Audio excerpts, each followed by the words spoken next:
respected Prime Minister, Perdana Menteri of India, Narendra Modi, to deliver his opening remarks. Please.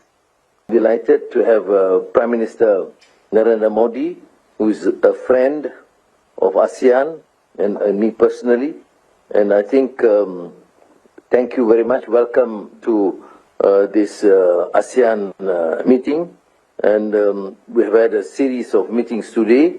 And ASEAN-India dialogue relations for us remain a force for stability, for mutual prosperity, and with your strides in economic advancement in various fields, I'm sure it will be beneficial both to India and ASEAN.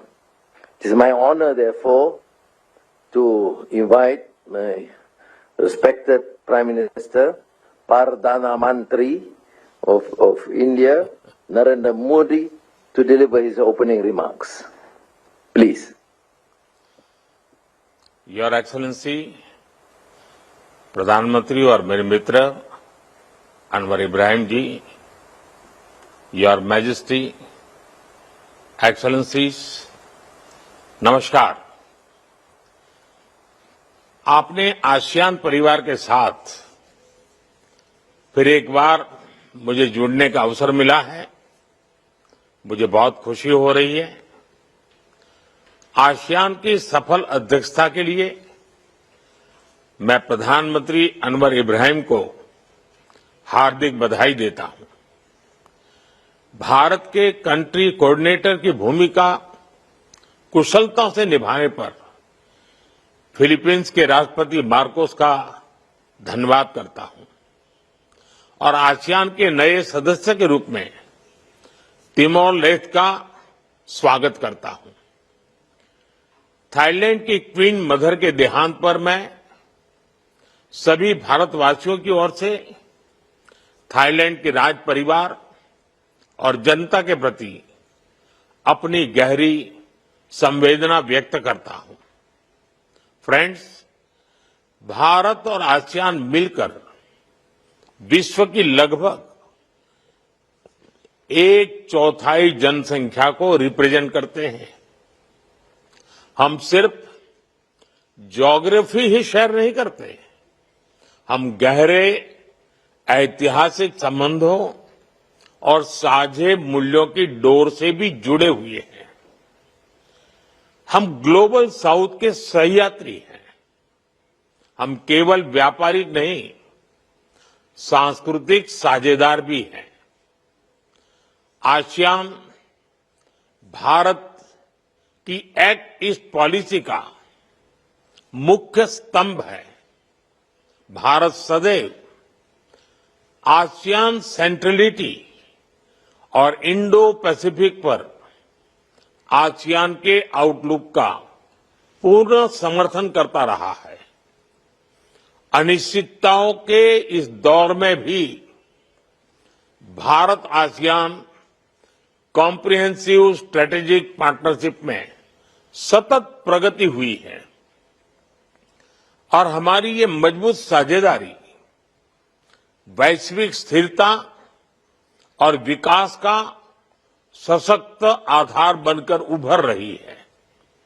Friends, इस वर्ष की ASEAN summit की theme है inclusivity and sustainability और ये theme हमारे साझा प्रयासों में स्पष्ट दिखती है।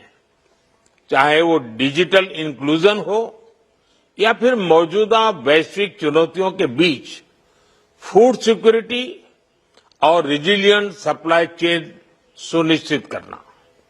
भारत इन प्राथमिकताओं का पूर्ण समर्थन करता है और इस दिशा में साथ आगे बढ़ने के लिए प्रतिबद्ध है। फ्रेंड्स, भारत हर आपदा में अपने आसियान मित्रों के साथ मजबूती से खड़ा रहा है।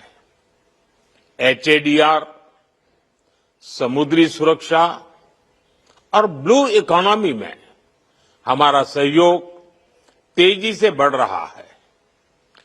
इसको देखते हुए हम 2026 को ASEAN India year of maritime cooperation घोषित कर रहे हैं।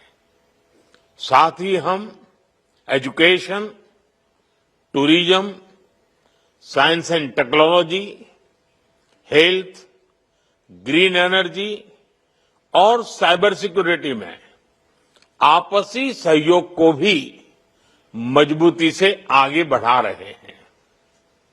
अपनी साझा सांस्कृतिक विरासत को संजोने और पीपल टू पीपल संबंधों को मजबूत करने के लिए हम साथ मिलकर काम करते रहेंगे।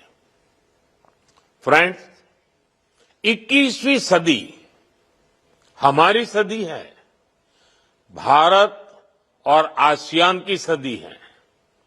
मुझे विश्वास है कि आसियान कम्युनिटी विजन 2045 और विकसित भारत 2047 का लक्ष्य पूरी मानवता के लिए एक उज्जवल भविष्य का निर्माण करेगा। आप सभी के साथ भारत कंधे से कंधा मिलाकर इस दिशा में काम करने के लिए प्रतिबद्ध है। बहुत बहुत धन्यवाद।